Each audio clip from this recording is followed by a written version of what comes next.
अस्सलाम वालेकुम students, welcome to the Lahore garrison junior and upper school and welcome to 10th biology class. बेटा 10th biology में chapter number 12 हमने शुरू किया हुआ है। आज इसका हम जो लास्ट टॉपिक है वो डिस्कस करेंगे और आज के लेक्चर के साथ ही बेटा जो हमारा चैप्टर नंबर 12 है वो भी कंप्लीट हो जाएगा। ठीक है, आज का जो टॉपिक है आपके पास वो है डिसऑर्डर्स ऑफ नर्वस सिस्टम या नर्वस डिसऑर्डर्स भी आप इन्हें कह सकते हैं। पेज नंबर है आपके पास 51 और जो टॉपिक हम डिस्कस करने जा रहे हैं वो है नर्वस डिसऑर्डर्स। ये बेटा लॉन्ग क्वेश्चन भी है और अलग अलग शॉर्ट क्वेश्चन भी इसमें से आते हैं। ठीक है, तो पहली बात तो देखते हैं कि अभी थ्रू द चैप्टर हम जो है नर्वस सिस्टम को डिस्कस करते आ रहे हैं। तो अब जो है हम जो नर्वस डिसऑर्डर्स हैं उनको बेसिकली दो कैटेगरीज में डिवाइड कर सकते हैं। ठीक है, एक को हम कहते हैं वास्कुलर डिसऑर्डर्स और दूसरे को कहते हैं फंक्शनल डिसऑर्डर्स। ठीक है, दो तरह की कैटेगरीज हम बनाते हैं। इसकी जो पहली कैटेगरी है उसको हम कहते हैं वास्कुलर डिसऑर्डर और जो दूसरी कैटेगरी है आपके पास उसको हम कहते हैं फंक्शनल डिसऑर्डर। क्या कहते हैं? Functional disorder. अब जैसे कि नाम से जाहिर हो रहा है कि जो वास्कुलर आपके पास डिसऑर्डर्स हैं, पेपर में ये भी शॉर्ट क्वेश्चन एक दफा पूछा जा चुका है, differentiate between vascular disorders and the functional disorders. तो बेटा आपके पास वास्कुलर डिसऑर्डर्स कौन से होते हैं? जो आपके पास due to the disturbance in blood supply. ठीक है, जो वास्कुलर डिसऑर्डर्स हैं वो किस वजह से होते हैं? Due to disturbance of blood supply. ठीक है, मतलब कि अगर बॉडी में कहीं पे ब्लड की सप्लाई की वजह से जो डिसऑर्डर्स होते हैं उनको हम क्या कहते हैं? Vascular disorders. ठीक है, इसकी एग्जांपल क्या है आपके पास? पैरालिसिस। ठीक है, इसकी जो एग्जांपल है आपके पास वो है पैरालिसिस, जिसको हम बेटा फॉलिश भी कहते हैं। पहली बात क्लियर हो गई कि जो आपके पास वास्कुलर डिसऑर्डर हैं वो कौन से हैं? Due to the disturbance of blood supply. अब दूसरी तरफ जो फंक्शनल डिसऑर्डर है बेटा वो क्यों होते हैं? और due to the disturbance in nerve impulse generation. ठीक है, ड्यू टू डिस्टर्बेंस किसमें? Disturbance in generation and transmission of nerve impulse. ठीक हो गया कि जो आपके पास फंक्शनल डिसऑर्डर है हमें पता है कि वो जो है वो जब नर्व इंपल्स या तो जनरेट ना हो रही हो या जनरेट हो रही हो आगे ट्रांसमिट ना हो रही हो या बहुत ज्यादा जो है उसकी जनरेशन हो रही हो।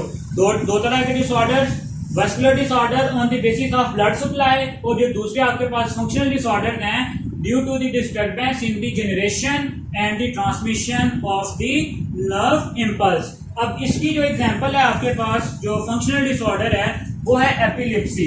क्या है? एपिलेप्सी। यहाँ पे आपका शॉर्ट क्वेश्चन कंप्लीट हो जाता है कि व्हाट आर नर्वस डिसऑर्डर्स या what write down the name of two nervous disorders. Vascular disorder, functional disorder. Vascular due to the disturbance in blood supply and the functional जो आपके पास disorder हैं due to the disturbance in the generation and the transmission of nerve impulse. इसके साथ साथ जो आप example भी मेंशन कर देंगे। अब आते हैं डिटेल में डिस्कस करते हैं कि जो आपके पास पैरालिसिस है ये क्यों होता है, किस तरह से होता है और जो इसी तरह से जो है हम नेक्स्ट एपिलेप्सी भी डिस्कस करते हैं। चलें जी, पहला हम देखते हैं पैरालिसिस। पैरालिसिस क्या होता है? फॉलिश का अटैक। आपने भी अपने इर्द गिर्द लोगों में देखा होगा कि जो बॉडी के कुछ मसल्स हैं या लिम्स पूरे के पूरे वो क्या हो जाते हैं? नॉन फंक्शनल हो जाते हैं। ठीक है, अब थोड़ा सा फोकस करें कि ये क्या है। Paralysis is the complete loss of function by one और मोर मसल ग्रुप। ठीक है, पहली बात क्या आ गई? Complete loss of function. Complete loss of function किसका? अब ये बेटा आपके पास वन मसल का भी हो सकता है, वन मसल ग्रुप और मोर। ठीक है, मतलब एक मसल जो ग्रुप है पूरे का पूरा, फॉर एग्जांपल जो आपके शोल्डर के मसल्स हैं पूरा मसल्स का एक ग्रुप है। दूसरी तरफ आपके पास मोर मसल ग्रुप भी यहाँ पे, उनमें भी जो फंक्शनल लॉस है वो हो सकता है। ठीक है, अब ये क्या है, it is most often caused by the damage to central nervous system. इसकी आगे आगे कॉज जो पेपर में अलग से भी पूछी जाती है कि what is the cause of paralysis, तो आप क्या बताएंगे, damage to certain central nervous system. Damage होगा बेटा जब आपके central damage to central nervous system. अब आपको पता है थ्रू आउट चैप्टर हम पढ़ते आ रहे हैं जो सेंट्रल नर्वस सिस्टम है उसमें कौन कौन है, ब्रेन प्लस स्पाइनल कॉर्ड। कौन कौन है बेटा, ब्रेन प्लस स्पाइनल कॉर्ड। अब जब किसी वजह से इनमें कोई डैमेज होगा तो अल्टीमेटली जो मसल ग्रुप है कोई ना कोई उसका जो फंक्शन है वो लॉस हो जाएगा। ठीक है, अब ये डैमेज में, अब ये डैमेज क्यों हो सकता है, ये डैमेज जो है नुकसान पहुंचा नर्वस सिस्टम को किस वजह से, may be due to the stroke. पहली ऑप्शन, पहली पॉसिबिलिटी आपके पास ड्यू टू दी स्ट्रोक। दूसरी है आपके पास ब्लड क्लॉटिंग, किसी वजह से वहां पे ब्लड क्या हो गया, क्लॉट हो गया। और जो थर्ड वन है आपके पास वो क्या है, वो है poison produced by polio virus.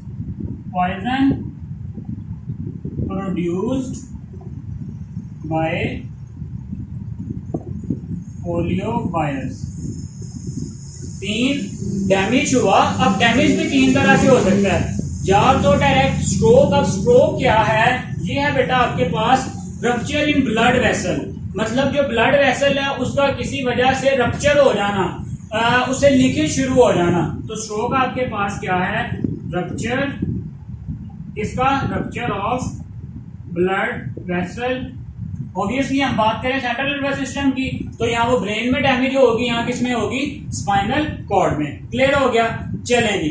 दूसरा क्या है, ब्लड क्लॉटिंग। अगर किसी वजह से आपका जो ब्लड है वो किसी वेन में, किसी आर्टरी में वो क्लॉट हो गया, वो जम गया, तो क्या बेटा उसकी वजह से भी पैरालिसिस का अटैक हो सकता है। उसकी रीजन ये है कि बेटा जब अचानक से ब्लड फ्लो बढ़ेगा तो जब ब्लड क्लॉट है वहां पे, उस वजह से जो है वो जो मसल्स हैं उन तक जो ब्लड सप्लाई है वो नहीं पहुंच पाएगी, यहाँ जो इतनी इंटरप्शन होगी उसमें कि जो मसल्स हैं उनका फंक्शन क्या हो जाएगा, खत्म हो जाएगा। जो थर्ड वन कॉज है आपके पास वो है पॉइजन। बेटा पोलियो वायरस है, जो आपने देखा होगा कि जो जिन लोगों को पोलियो होता है उनकी टांगें सही से काम नहीं करती, मतलब जो उनके लोअर लिम्स होते हैं वो फारिग होते हैं। क्यों, due to the poison produce by the polio virus. ठीक है, वो जाके आपके लोअर लिम्स के मसल को अटैक करता है और अटैक करने से जो उनकी फंक्शनिंग है उसको खत्म कर देता है। चलें जी, ठीक है। अब बेटा अब ये जो है पैरालिसिस है दो तरह से हो सकता है, या तो वीक पैरालिसिस जिसमें लोग थोड़े बहुत चल फिर लेते हैं, या बिल्कुल कंप्लीट पैरालिसिस। पेशेंट में है weak paralysis throughout her own paralysis in one side of body. अब आपने ये भी देखा होगा कि कुछ लोगों को एक साइड पे फॉलिज हो जाता है। ठीक है, उनकी जो बॉडी का एक पार्ट है, जो एक साइड है, वो प्रॉपरली काम नहीं कर रही होती, तो ऐसे पैरालिसिस को हम वन साइडेड पैरालिसिस भी कहते हैं। ठीक है, इसी तरह से जो कुछ लोग हैं उनमें जो एक्सट्रीमिटीज होती हैं, क्या बेटा यहाँ पे टर्म यूज हुई है, एक्सट्रीमिटीज। एक्सट्रीमिटीज क्या है बेटा, अब आपके जो बॉडी के आउटर मोस्ट पार्ट्स हैं, जो बॉडी के आउटर मोस्ट पार्ट्स हैं वो क्या कहलाते हैं, एक्सट्रीमिटीज। लाइक आपके जो बाजू हैं और जो आपकी टांगे हैं उनको हम क्या कहेंगे, लिम्स या एक्सट्रीमिटीज भी उन्हें कह सकते हैं। चलें जी, ये था हमारे पास जो सारा प्रोसीजर आपका किसके लिए, पैरालिसिस के लिए। ठीक है, अब नेक्स्ट हम डिस्कस करते हैं आपके पास जो दूसरा है एपिलिप्सी का प्रोसेस है, उसको हम डिस्कस करते हैं यहाँ पे जी। तो बेटा जो नेक्स्ट हमने डिस्कस करना है वो है हमारे पास एपिलिप्सी। ठीक है, एपिलिप्सी अब उर्दू में इसको हम मिर्गी कहते हैं, मिर्गी का दौरा। वो अक्सर आपने लोगों को चले देखा नहीं होगा लेकिन सुना होगा कि भी मिर्गी के दौरे पड़ते हैं।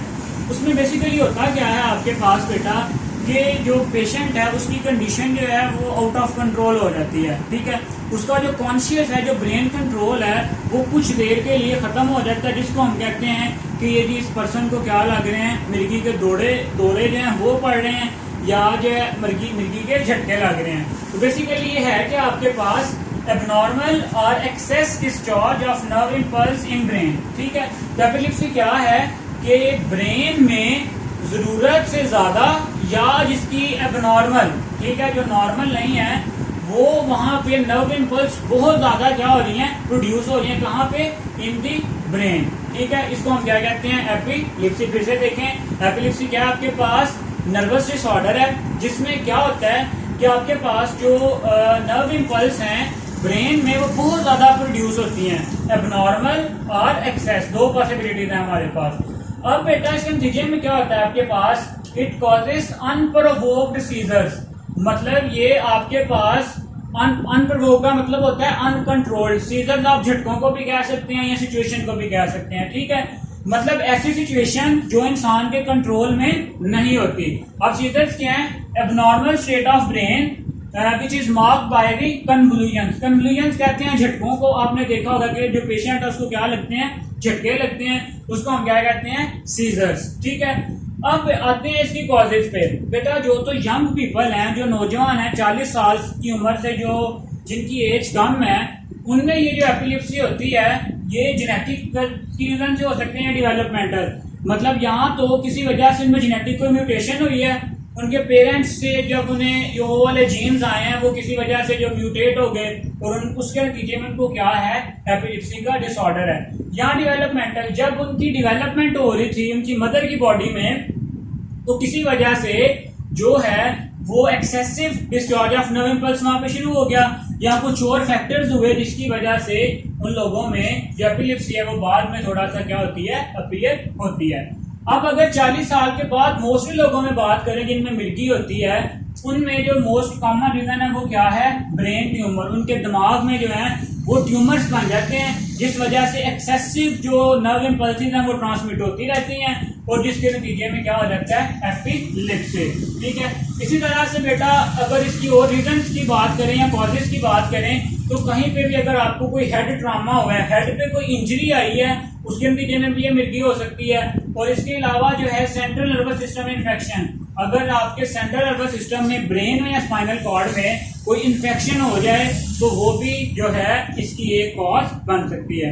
तीन चीजें सिंपल सी एपिलेप्सी क्या है, 40 साल से जो कम उम्र के लोग हैं उनमें इसकी क्या कॉजेज होती हैं, जो 40 साल से अबव हैं उनमें इसकी जो कॉजेज हैं वो क्या होती हैं। इसके अलावा बेटा एक छोटा से पैराग्राफ में यहाँ पे इसका ट्रीटमेंट डिस्कस किया हुआ है, तो अभी तक इसका बेटा जी कोई ट्रीटमेंट भी अवेलेबल नहीं है।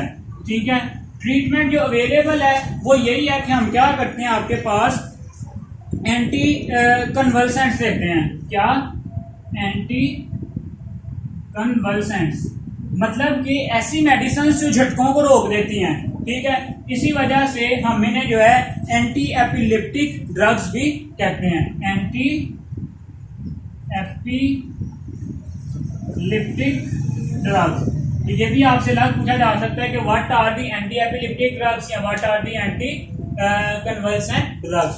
तो मैंने बताया आपको ये ऐसी दवाइयां होती हैं जो पेशेंट है उसकी जो अनकंट्रोल्ड कंडीशन है उसको थोड़ा सा कंट्रोल में लाने के लिए, थोड़ा झटकों से बचाने के लिए ये जो है आपके पास मेडिसिन यूज की जा सकती हैं। क्लियर है, तो ये था बेटा आपके पास एपिलेप्सी का थोड़ा सा कि किस तरह से एपिलेप्सी है, क्या इसकी कॉजेज क्या हैं और जो है इसको हम किस तरह से ट्रीट आगे कर सकते हैं फर्दर। इसमें जो है वो सारी चीजें हमने यहाँ पे डिस्कस कर ली हैं।